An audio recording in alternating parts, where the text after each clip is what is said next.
Good morning, bonjour, buenos dias, ni hao, sin ciao. What's up? It's me, Mr. Jordan. Today we're going to be doing a read aloud of George Orwell, The Animal Farm, Chapter 1. Following the read aloud, there'll be some commentary as well as a short study guide with analysis and themes from the chapter. Animal Farm, Chapter 1. Mr. Jones of the Manor Farm had locked the hen houses for the night, but was too drunk to remember to shut the potholes. With the ring of light from his lantern dancing from side to side, he lurched across the yard, kicked off his boots at the back door, drew himself a last glass of beer from the barrel in the scullery, and made his way up to the bed where Miss Jones was already snoring. As soon as the light in the bedroom went out, there was a stirring and a fluttering all through the farm. Word had gone round during the day that old Major, the prize middle white boar, had had a strange dream on the previous night and wished to communicate it to the other animals. It had been agreed that they should all meet in the big barn as soon as Mr. Jones was safely out of the way. Old Major, so he was always called, though the name under which he had been exhibited was Willingdon Beauty, was so highly regarded on the farm that everyone was quite ready to lose an hour's sleep in order to hear what he had to say. At one end of the big barn, on a sort of raised platform, Major was already ensconced on his bed of straw, under a lantern which hung from the beam. He was 12 years old and had lately grown rather stout, but he was still a majestic-looking pig, with a wise and benevolent appearance, in spite of the fact that his tushes had never been cut. Before long, the other animals began to arrive and make themselves comfortable after their different fashions. First came 3 dogs, Bluebell, Jessie, and Pincher, and then the pigs, who settled down in the straw immediately in front of the platform. The hens perched themselves on the window sills. The pigeons fluttered up to the rafters. The sheep and cows lay down behind the pigs and began to chew the cud. 2 cart horses, Boxer and Clover, came in together, walking very slowly and setting down their vast, hairy hoofs with great care, lest there should be some small animal concealed in the straw. Clover was a stout, motherly mare, approaching midlife, who had never quite got her figure back after her 4th foal. Boxer was an enormous beast, nearly 18 hands high and as strong as 2 ordinary horses put together. A white stripe down his nose gave him a somewhat stupid appearance, and in fact he was not a first-rate intelligence.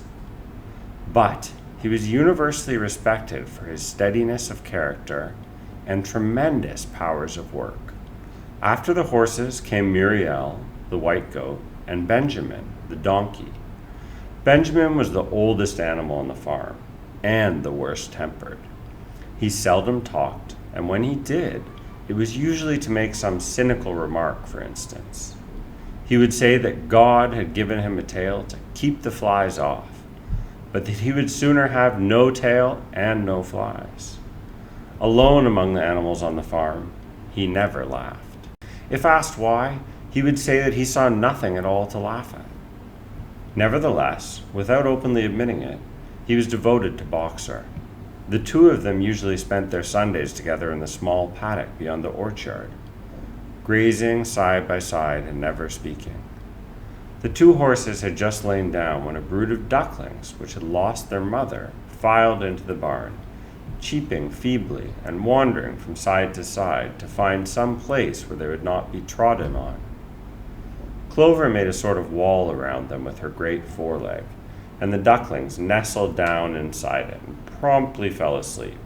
At the last moment, Molly, the foolish, pretty white mare who drew Mr. Jones' trap, came mincing daintily in, chewing a lump of sugar. She took a place near the front and began flirting her white mane, hoping to draw attention to the red ribbon it was plaited with. Last of all came the cat, who looked around, as usual, for the warmest place, and finally squeezed herself in between Boxer and Clover. There she purred contentedly throughout Major's speech without listening to a word of what he was saying. All the animals were now present except Moses, the tame raven, who slept on a perch behind the back door. When Major saw that they had all made themselves comfortable and were waiting attentively, he cleared his throat and began. "Comrades, you have heard already about the strange dream that I had last night, but I will come to the dream later. I have something else to say first. I do not think, comrades, that I shall be with you for many months longer, and before I die, I feel it my duty to pass on to you such wisdom as I have acquired. I have had a long life. I have had much time for thought as I lay alone in my stall, and I think I may say that I understand the nature of life on this earth as well as any animal now living. It is about this that I wish to speak to you. Now, comrades, what is the nature of this life of ours? Let us face it, our lives are miserable, laborious, and short. We are born. We are given just so much food as will keep the breaths in our bodies, and those of us who are capable of it are forced to work to the last atom of our strength. And the very instant that our usefulness has come to an end, we are slaughtered with hideous cruelty. No animal in England knows the meaning of happiness or leisure after he is a year old. No animal in England is free. The life of an animal is misery and slavery. That is the plain truth. But is this simply part of the order of nature? Is it because this land of ours is so poor that it cannot afford a decent life to those who dwell upon it? No, comrades, 1,000 times no. The soil of England is fertile. Its climate is good. It is capable of affording food in abundance to an enormously greater number of animals than now inhabit it.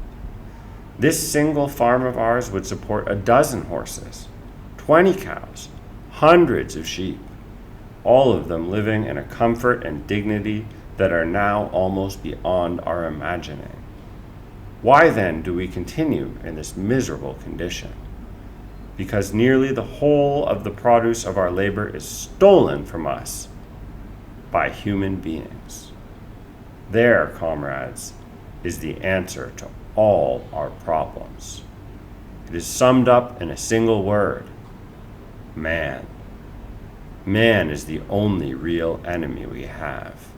Remove man from the scene, and the root cause of hunger and overwork is abolished forever. Man is the only creature that consumes without producing.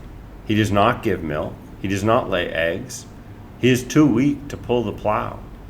He cannot run fast enough to catch rabbits.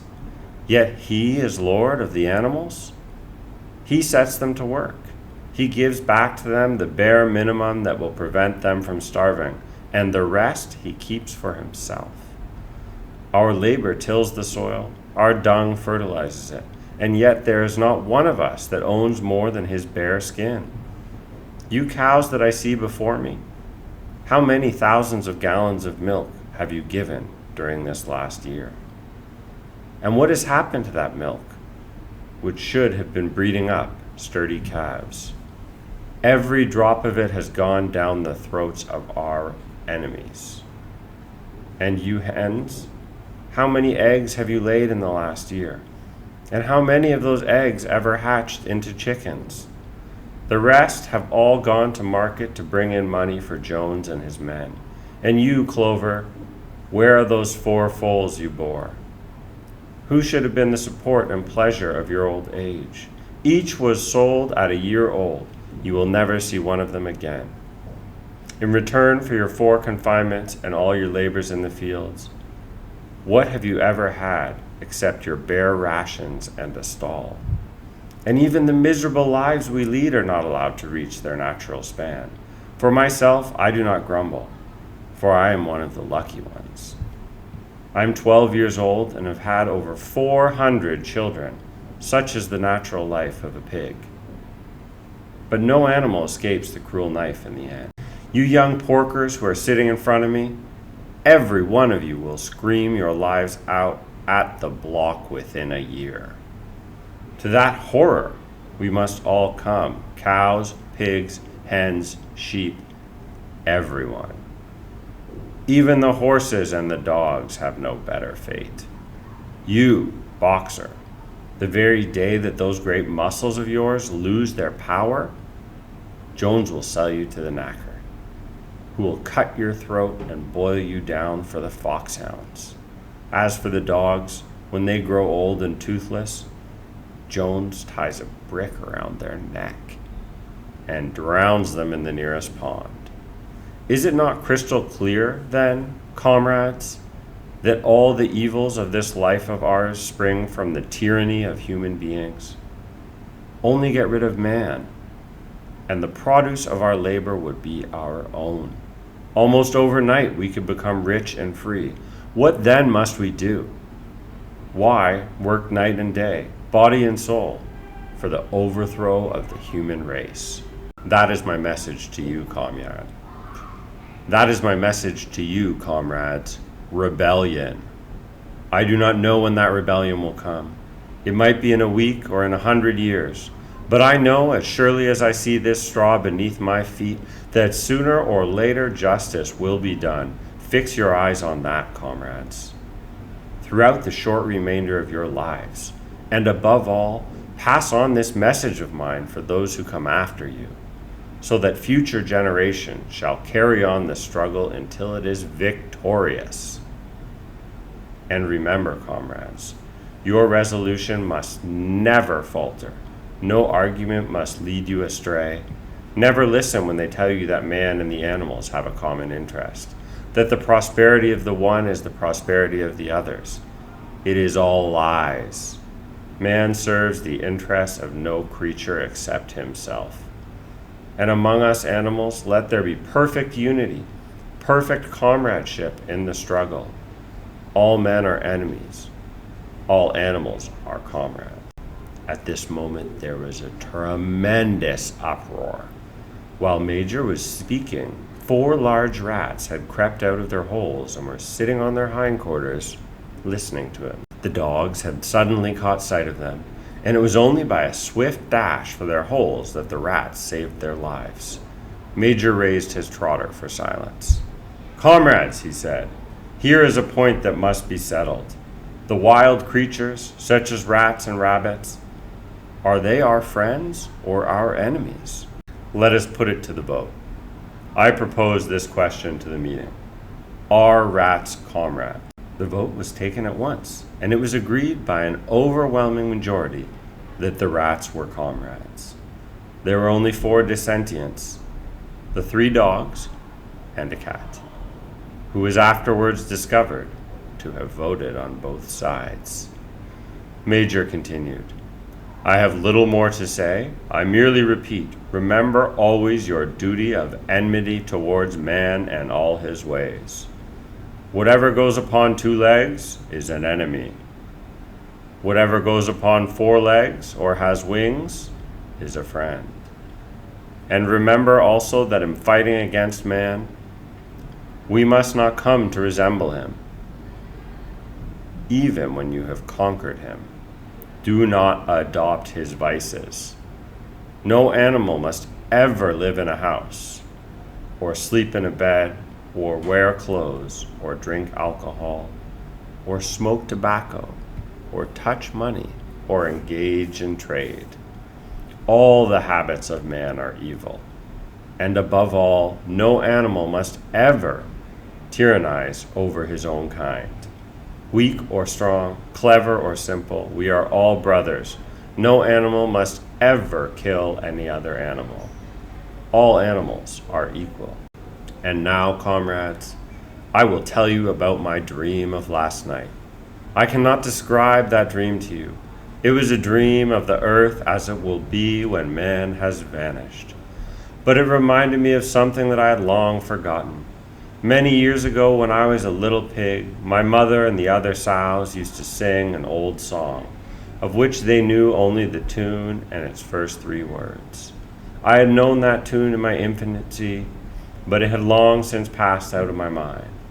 Last night, however, it came back to me in my dream. And what is more, the words of the song also came back words, I'm certain, which were sung by the animals of long ago and have been lost to memory for generations. I will sing you that song now, comrades. I am old and my voice is hoarse, but when I have taught you the tune, you can sing it better for yourself. It is called Beasts of England. Old Major cleared his throat and began to sing. As he had said, his voice was hoarse, but he sang well enough, and it was a stirring tune, something between Clementine and La Cucaracha. The words ran, Beasts of England, beasts of Ireland, beasts of every land, and hearken to my joyful tidings of the golden future time. Sooner or late the day is coming, tyrant man shall be overthrown, and the fruitful fields of England shall be trod by beasts alone. Rings shall vanish from our noses, and the harness from our back. Bit and spur shall rust forever, cruel whips no more shall crack. Riches more than mine can picture, wheat and barley, oats and hay, clover, beans, and mangleworts shall be ours upon that day.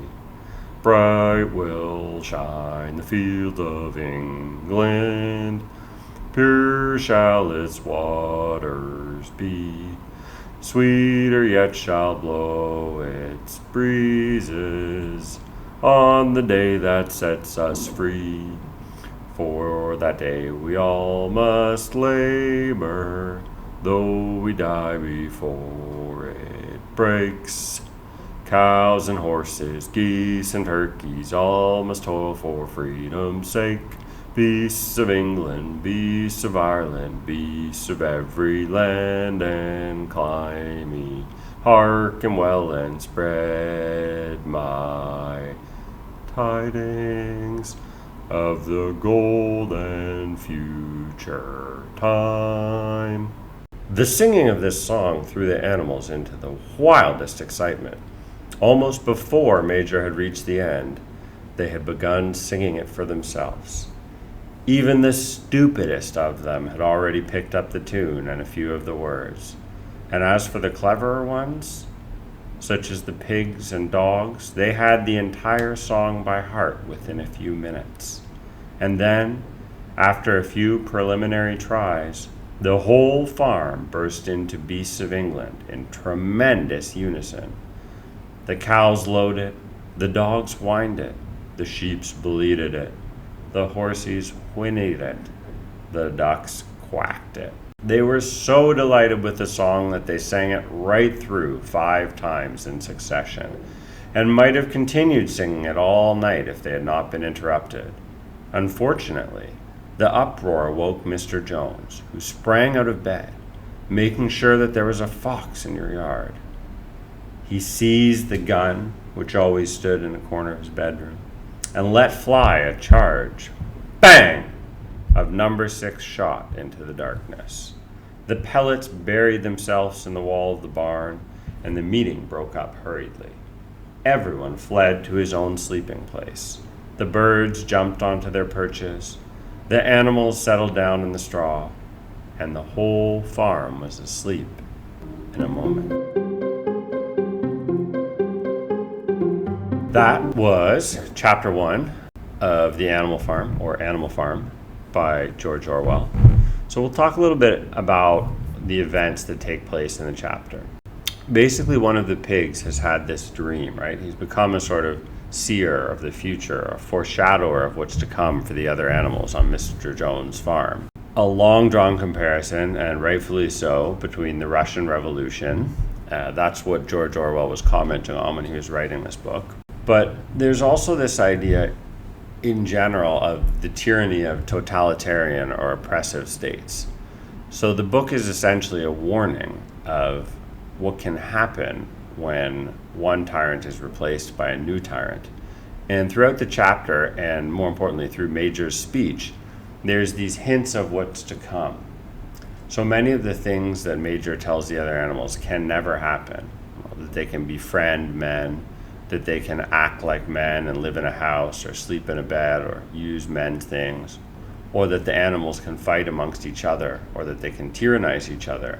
Many of these things will in fact come to pass on Animal Farm, as we see in the next few chapters. Another recurring theme in the book is the different characters and their sort of nature, their biological or their natural state. A dog naturally wants to chase after and attack those rats. Regardless of Major's speech or the ideology, a dog will act like a dog. Likewise, the pig, gluttonous, heavy eating, and greedy hunger, that's going to come to fruition. Old Boxer, the workhorse, who just wants to put his head down and charge forward and do all the heavy lifting, that's his nature, that's his character. So regardless of the overarching ideology, one of equality and comradeship amongst all animals in the barn, each animal or animal group, species, is going to start to go their own way, and they're going to split off and fracture, fractal apart. It's an inevitable process because they, of course, end up becoming themselves. There's also a clear foreshadowing of some of the bleaker, darker events that are going to come. When Major says, no animal must ever kill any other animal, we know we're very likely to see some of the animals killing each other and committing murder. Ultimately, that's what happens out there in the world, right? In the natural world, people kill other people, animals kill other animals, people kill animals. Thanks so much for watching. That was Chapter 1 of The Animal Farm by George Orwell, read aloud by me, Mr. Jordan. Hope you liked the video. Put your questions about the chapter below, please, in the comments. Thanks so much for watching, and I'll see you next time in Chapter 2 of The Animal Farm by George Orwell.